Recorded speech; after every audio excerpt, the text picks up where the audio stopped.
Bonjour à tous, aujourd'hui nous allons parler des méthodes, des fonctions récursives. Dans les vidéos du passé, j'ai montré comment utiliser et créer des méthodes, et aujourd'hui nous allons voir les fonctions récursives. Alors c'est quoi récursif? C'est une fonction qui s'appelle elle-même. Et on va prendre un exemple pour cela du calcul de factoriel. Alors un factoriel c'est quoi? C'est un nombre auquel je multiplie tous les nombres jusqu'à 1. Donc le factoriel de n, c'est 1 fois 2 fois 3 jusqu'à n. Alors, pour cela, j'ai fait une boucle pour afficher les 20 premiers factoriels de ce nombre.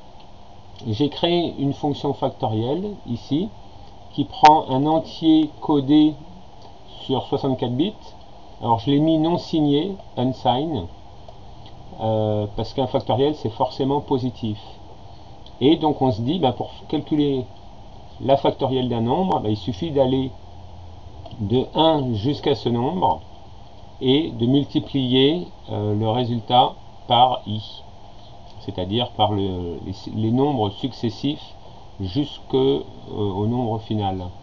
Alors au début on prend 1 et on les multiplie par 2, 3, 4, 5, 6, et à la fin on retourne le résultat, et donc il va afficher le résultat de la factorielle de i.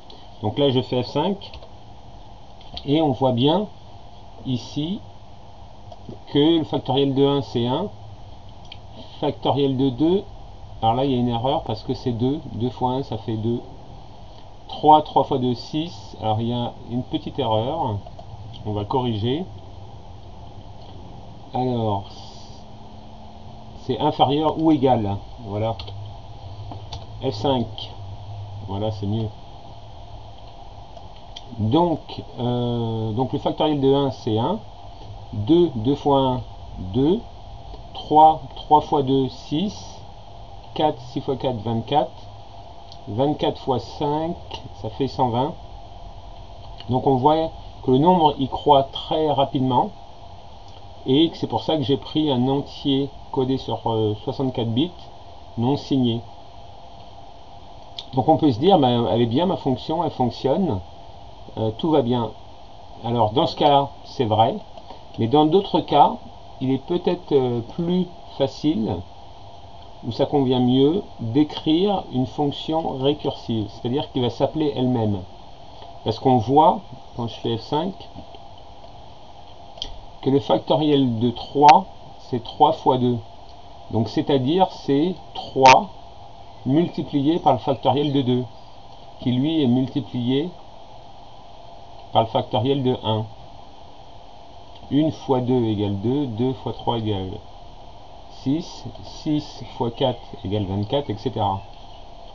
Donc pourquoi pas, j'écris une deuxième fonction factorielle 2, qui va dire si mon nombre n est supérieur à 1, alors je retourne n multiplié par le factoriel de n-1. Et sinon, si n vaut 1, je retourne 1.